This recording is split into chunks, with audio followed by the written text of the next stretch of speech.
here's straight. We're gonna check out the angle. What? Is the steering wheel still locked?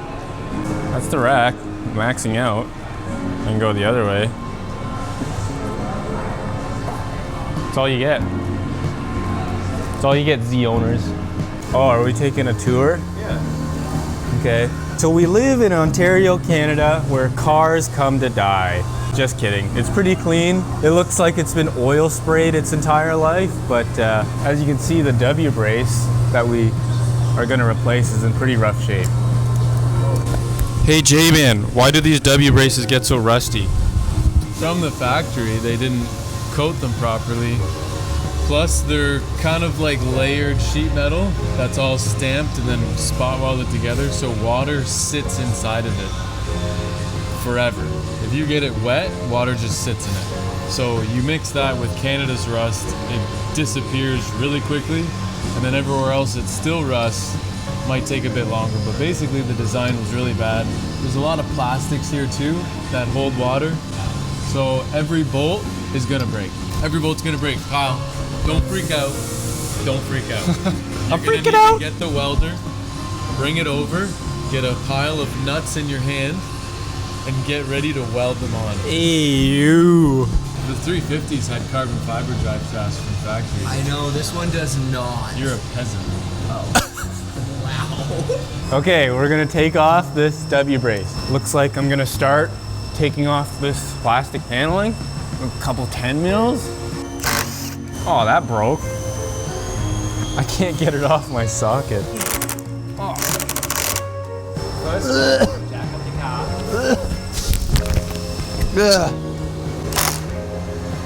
Okay, that one broke too.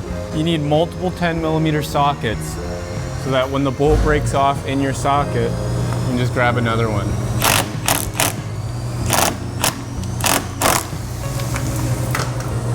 That didn't even unbolt, it just fell apart.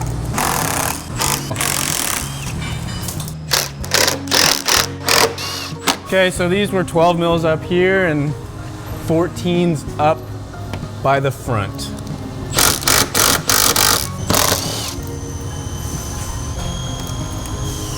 Oh, there's rocks in it. Ready, Jack?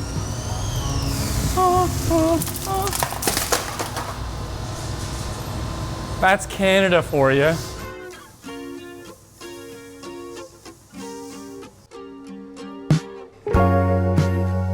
That's insane.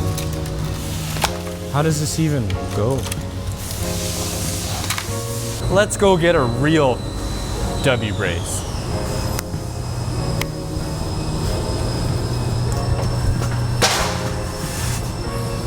Where are they? Where are they? Brandon, where are they? What? W braces.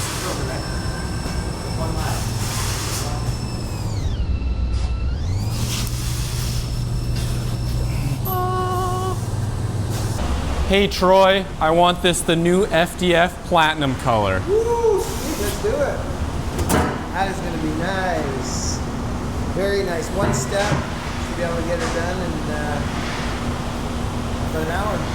Cool. Okay, so the W brace and the Crossmember brace are at powder coating, getting coated right now. And we're installing this Diff brace. We're gonna do it on this car. We're gonna simulate that it has a high capacity diff cover. Those have fins and they stick out a lot more than an OEM cover, and we can't fit this in between the subframe where we usually put it. So we're gonna put it on the outside of the subframe like that. We're gonna need a 17 mil wrench, a 19, and a 14. First, I'm just gonna loosen this lower control arm bolt. Holy crap, that's... I'm gonna go deaf. We're installing the diff brace. This is for a high capacity diff cover. So first we're gonna install this little sleeve to go in the subframe. Just slips in that hole, just like so, backs up against the subframe. The brace.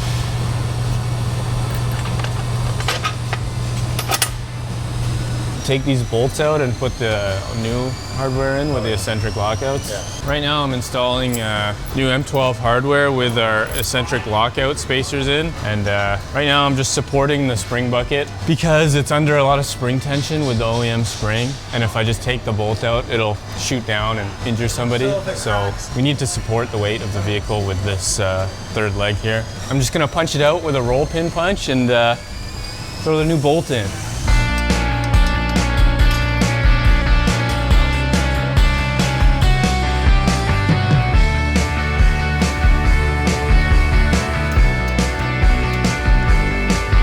So now that I have the new lower control arm hardware in, I'm gonna thread in these spacers, go into the bottom of the diff cover here.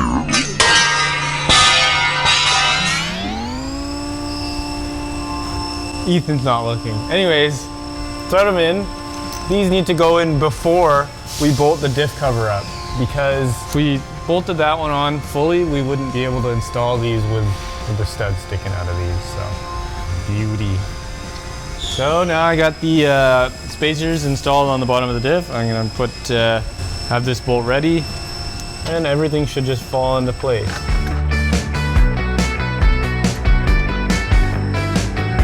Doesn't that just make a grown man cry? Feels like I need hip reconstruction surgery.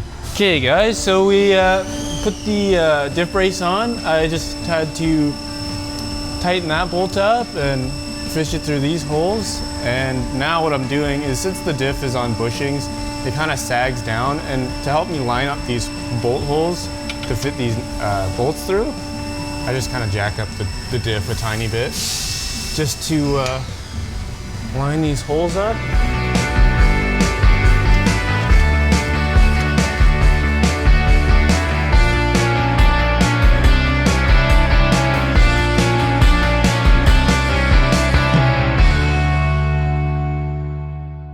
Okay guys, so now we have this W brace for the G35 and 350Z chassis. Just gonna bolt it up real quick. Do we have hardware for this, Jack? Whoa. There's these smaller bolts and there's bigger ones. And the smaller ones go back here and the bigger ones go up here. Just like the OEM bolts.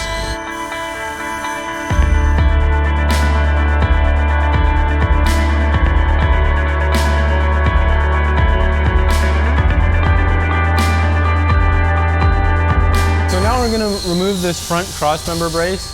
The OEM bolts with 15 and 19 millimeter fasteners. It connects the body of the car to the front subframe with the lower control arms. So.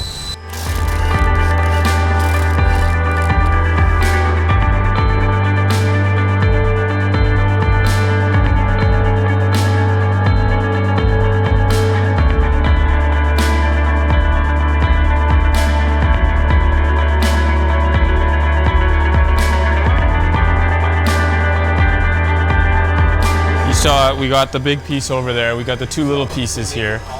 They're different. They look different. They bolt up the same. They're symmetrical in terms of bolt holes. This has machined out grooves and this has some webbing. These machined out grooves go here on this side. The fuel lines sit nicely in these little grooves. These little black nuts. These are double adjusters to hold that up for now. And the side goes over here. This has no cutouts or reliefs. This is the provided hardware. Looks to be all the same size M10 bolts with these two button head screws. So.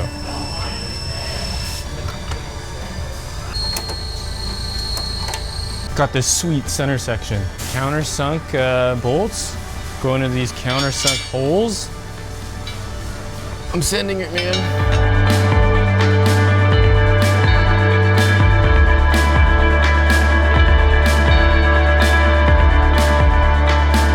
So this just happens to be a 5/16 Allen key socket. That is it, Jack-a-roo. Jackie Chan, Jackie McDingo, Jackie Ding, World Time Attack Champion, Jack Black, Jack Attack. That's all I got.